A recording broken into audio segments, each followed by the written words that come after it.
Hello दोस्तों, मैं हूं मोनू कुमार और आप देख रहे हैं हमारा YouTube channel math science study group. आज की इस वीडियो में आपको सिखाऊंगा प्रकाश के परावर्तन। देखिए, पहले समझते हैं प्रकाश क्या होता है। प्रकाश को इंग्लिश में लाइट बोलते हैं। देखिए, लाइट, प्रकाश किसे कहते हैं? प्रकाश वह कारक है जिसकी सहायता से हम किसी वस्तु को देखते हैं। प्रकाश, अगर हमारा आँख रहे अंधेरा में, आँख रहे भी तो हम किसी वस्तु को नहीं देख पाते हैं। असली में प्रकाश को कोई देखता नहीं है, बल्कि प्रकाश की उपस्थिति में हम किसी वस्तु को देखते हैं। जैसे कि अगर प्रकाश नहीं रहता तो हम इस वस्तु को अंधेरे में नहीं देख सकते थे। ठीक है, प्रकाश की उपस्थिति में किसी वस्तु को हम देखते हैं। ठीक है, प्रकाश की चाल निर्वात में 3 × 10⁸ मीटर पर सेकेंड या 3 लाख किलोमीटर प्रति सेकेंड होता है। ठीक है, प्रकाश एक ऊर्जा है। ठीक है, प्रकाश एक ऊर्जा है। प्रकाश सीधी रेखा में गमन करता है और प्रकाश का डेफिनेशन होता है, प्रकाश वह कारक है जिसकी सहायता से हम किसी वस्तु को देखते हैं। देखिए, अगला है प्रदीप्त वस्तु। प्रदीप्त वस्तु का मतलब होता है जो रोशनी देता है। वैसा वस्तु जिससे प्रकाश निकले उसे क्या बोलेंगे?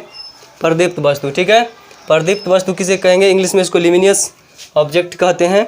प्रदीप्त वस्तु वैसा पदार्थ जिससे प्रकाश निकलता हो उसे प्रदीप्त वस्तु या दीप्तिमान वस्तु कहते हैं।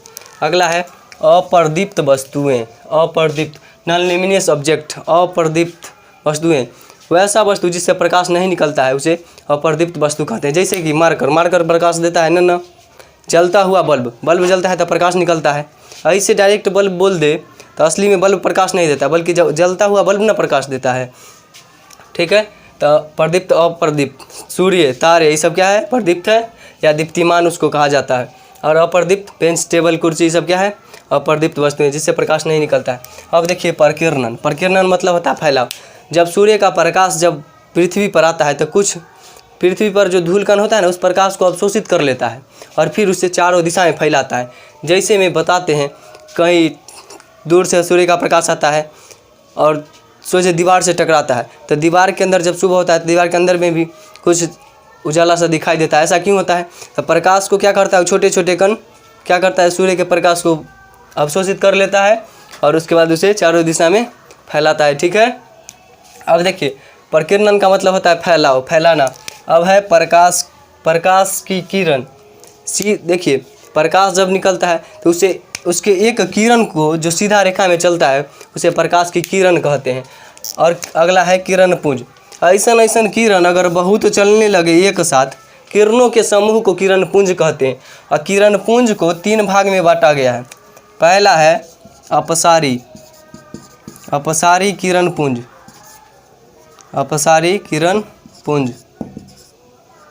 दूसरा है समांतर किरण पुंज और तीसरा है अभिसारी किरण पुंज।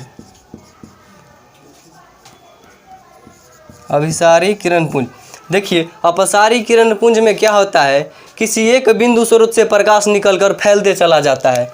इस तरह से अगर मान लीजिए कोई बल्ब है, यहाँ से प्रकाश इसमें विद्युत धारा प्रवाहित करेंगे तो इसमें बल्ब जलेगा, और बल्ब जलेगा तो इससे प्रकाश निकलेगा, तो प्रकाश निकल के क्या होता है, फैलने लगा। तो इसको क्या बोलेंगे?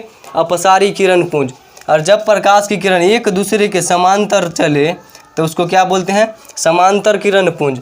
और अभिसारी किरण पुंज, जब प्रकाश की किरण किसी बिंदु स्रोत से आकर एक बिंदु पर आकर अगर मिल जाए ना, तो उसे क्या बोलेंगे?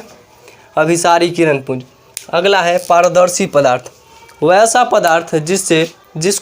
वैसा वस्तु जिसको सूर्य पार कर जाए उसे क्या बोलते हैं? पारदर्शी पदार्थ। जैसे में कांच, हवा, जल के अंदर सूर्य 200 मीटर तक पहुंचता है। ठीक है, और अगला है पारभासी पदार्थ। वैसे पदार्थ जो सूर्य के प्रकाश को अपना में से तनिए सा होकर जाने देता है, जैसे कि तेल लगा हुआ कागज, दूध, रक्त, खून। ठीक है, अगला है अपारदर्शी पदार्थ। जिसको सूर्य का प्रकाश पार नहीं करता है उसे अपारदर्शी पदार्थ कहते हैं। जैसे दीवार और बहुत कुछ है। ठीक है, अब देखिए प्रकाश के परावर्तन क्या है? अगला प्रकाश के परावर्तन।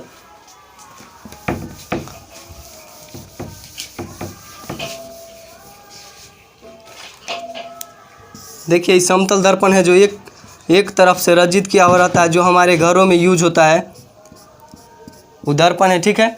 किसी बिंदु स्रोत से आती प्रकाश की किरण, कहीं से भी आया प्रकाश की किरण, उसे क्या बोलते हैं? आपतित किरण। क्या बोलते हैं? आपतित किरण। और जिस सतह से टकराया उसे बोलते हैं आपतन बिंदु। आपतन बिंदु।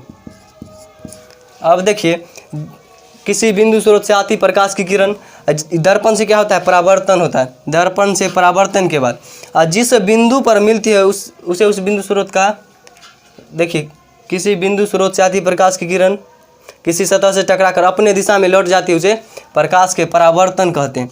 आता है उसको आपतित किरण और जाता है उसको परावर्तित किरण।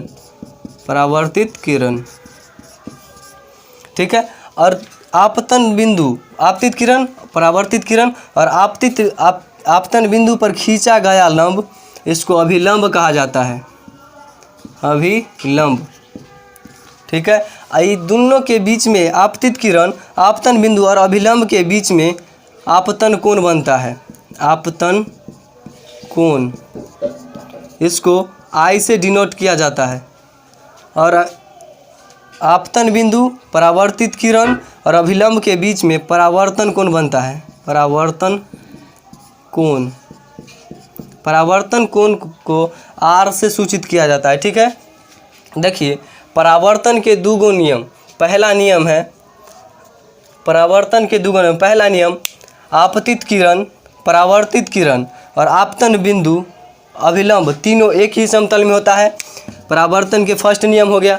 और प्रकाश के परावर्तन के दूसरा नियम है आपतन कोण परावर्तन कोण के बराबर होता है, यानी I बराबर R, ठीक है। I बराबर R। आपतित किरण, किसी बिंदु स्रोत से आती प्रकाश की किरण किसी सतह से टकराता है उसे आपतित किरण कहते हैं। जिस सतह से टकराता है उसे आपतन बिंदु। और मान लीजिए हवा माध्यम से आया तो हवा में ही लौट गया तो इसे क्या बोलते हैं? परावर्तित किरण।